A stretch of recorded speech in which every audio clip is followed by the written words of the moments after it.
pinangunahan ni Senator Erwin Tulfo ang pagdinig ukol sa panukalang amyenda sa Pantawid Pamilyang Pilipino Program o 4Ps na layong mas mapahusay at maiakma ito sa kasalukuyang hamon ng mataas na presyo ng mga bilihin. Ayon kay Tulfo, bagamat naging simbolo ng social justice ang 4Ps, kailangang suriin kung sapat pa ang cash grants at kung epektibo ang targeting system upang maiwasan ang politisasyon at maling paglista ng benepisyaryo.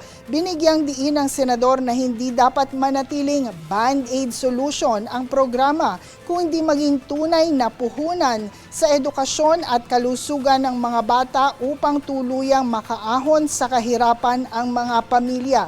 Iginiit niya na tungkulin ng Kongreso na tiyakin na bawat pisong inilaan sa 4Ps ay nagdudulot ng konkretong pagbabago sa buhay ng mga benepisyaryo at hindi lamang maging pansamantalang ayuda.